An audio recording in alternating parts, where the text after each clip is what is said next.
Alors bonjour tout le monde, toujours Jesse Roberge, votre courtier immobilier pour Via Capital. Aujourd'hui, spot éducatif. Si vous avez regardé un petit peu sur votre fil d'actualité Facebook, vous avez suivi les nouvelles, les actualités, on parle encore une fois d'une hausse des taux d'intérêt. Ouh! Alors, qu'est-ce que ça implique, une hausse des taux d'intérêt? Ça implique que vous allez payer votre hypothèque un petit peu plus cher, alors votre pouvoir d'achat va être légèrement diminué. On tasse ça un petit peu de côté, on fait un peu de pouce sur ce sujet. On parle de la mise de fonds minimum pour acheter une propriété au Canada. Et je mets l'emphase sur le Canada aujourd'hui parce que il y a beaucoup de gens, la majeure partie de mes clients, quand on parle d'hypothèque, pensent toujours que Desjardins, c'est une chose. Banque nationale, ça en a un autre. Banque Laurentienne, Banque Royale, etc. Ils ont chacun un peu leur formule et leurs règles à eux. Malheureusement, ce qu'il faut bien comprendre, c'est que c'est des règles fédérales et c'est bout à bout du pays. Alors que vous preniez une hypothèque à la Banque Royale en Colombie-Britannique ou que vous preniez votre hypothèque à la Banque Royale ici au Québec, même chose pour Scotia, même chose pour CIBC, etc. C'est les mêmes taux d'intérêt, c'est les mêmes règles, c'est les mêmes choses. Alors, quand mes clients, malheureusement, ont un échec au financement à une institution financière, puis ils se croisent les bras comme ça, puis ils disent « Ah non, moi, plus jamais Desjardins, là, dans la maudite gang de clowns. » Puis non, si Desjardins a dit non, la Banque Laurentienne, la Banque nationale, TD, Royale, ils vont tous vous dire non. Il y a des critères qui sont obligatoires à respecter et c'est établi par le gouvernement fédéral, le ministère des Finances. Alors à ce moment-là, le minimum de mise de fonds pour acheter une propriété au Canada, et pas juste au Québec, c'est 5% de mise de fonds minimum.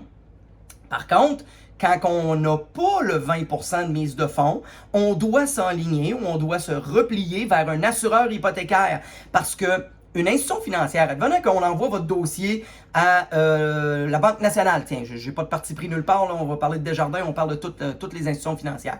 La banque ou la caisse va dire oui, il n'y a pas de problème, j'embarque, tu as un super de beau dossier, une belle cote de crédit, un bon salaire, une bonne stabilité d'emploi, bref, tu es le genre de client qu'on cherche. Par contre, tu n'as pas 20% minimum de mise de fonds.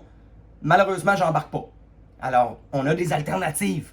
À la place de casser notre petit cochon en plâtre, d'appeler nos parents pour une mise de fonds ou une lettre de don, excusez-moi, en pleurant, ben on a ce qu'on appelle l'assureur hypothécaire. L'assureur hypothécaire va combler la mise de fonds ou l'argent manquant. Par contre, c'est pas gratuit.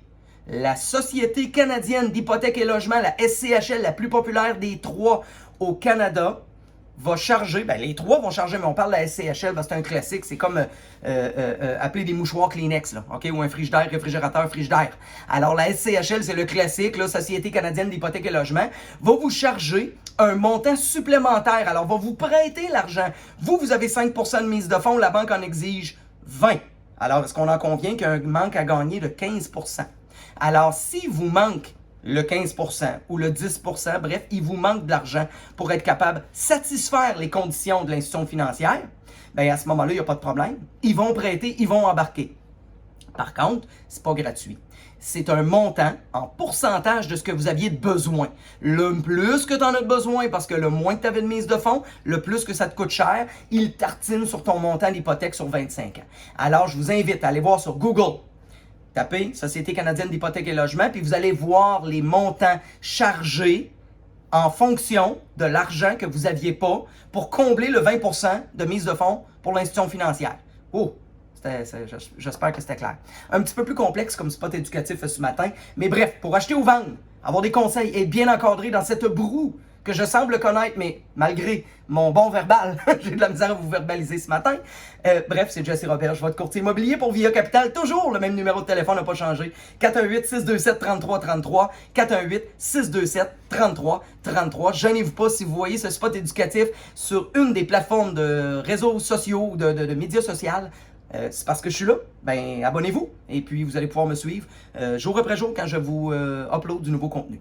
Hey, bonne journée!